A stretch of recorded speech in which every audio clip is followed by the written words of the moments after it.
L'azote est un élément essentiel pour la croissance du maïs et sa gestion est complexe. Je vous présente dans cet épisode des informations importantes pour comprendre dans le but de vous aider à prendre de bonnes décisions.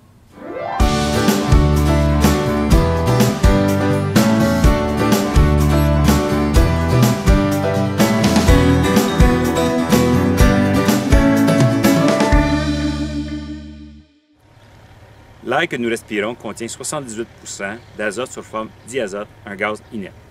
Les plantes ont besoin d'azote pour fabriquer des protéines et des acides nucléiques.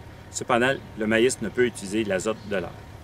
Une carence en azote peut occasionner une baisse de rendement lorsqu'un excès représente un danger pour l'environnement. Il est difficile de mesurer l'azote dans le sol puisqu'il est en constante évolution. La quantité d'azote change constamment dû à plusieurs facteurs tels que la température et l'humidité du sol, l'activité microbienne, le taux des matières organiques, le moment de son application, la saison précédente et de la saison en cours, les plantes de couverture qui absorbent l'azote à l'automne et qui libèrent au printemps en se décomposant, les légumineuses qui prélèvent l'azote de l'air et les propriétés du sol. La plus grande partie de l'azote est prélevée sous forme de nitrate, NO3-, par les végétaux dans les sols agricoles et seulement un petit pourcentage est prélevé sous forme ammonium, NO4+. Les besoins du maïs varient selon le stade de croissance. Les besoins en azote du maïs sont très importants après le stade 6 à 8 feuilles. Entre ce stade et la fin de la floraison, le maïs absorbe 85 % de ses besoins.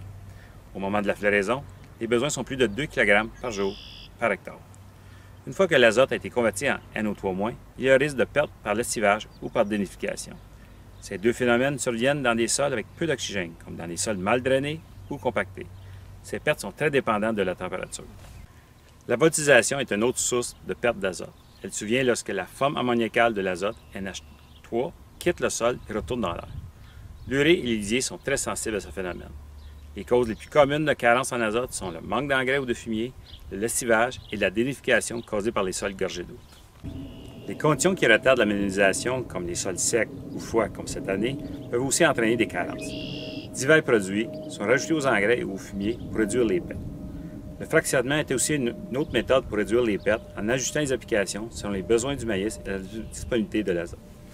C'est important d'avoir un sol en santé, une bonne structure, pas de compaction, un taux de matière organique élevé et un pH neutre. Ceci permettra à la microflore de transformer en matière organique l'azote assimilable par la plante.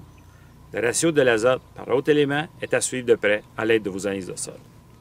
Le ratio N sur K est important puisque le potassium aidera l'absorption de l'azote. Il ne faut pas aussi oublier le ratio N sur S, puisque l'azote et le soufre sont dépendants l'un de l'autre dans le métabolisme de la plante. L'azote au semis est très important, puisque les sols sont froids et il favorise une interaction positive avec le phosphore. Depuis quelques années, de nouvelles classes de produits sont disponibles pour aider à fixer l'azote dans le sol. Il y a aussi des bactéries qui colonisent la plante pour lui fournir de l'azote disponible de l'air. Ces produits sont une source complémentaire à l'azote pour la culture. La gestion de l'azote est très complexe. Une règle simple à retenir, c'est celle des 4 B. Le bon produit, à la bonne dose, au bon moment, au bon endroit. Visez plus haut.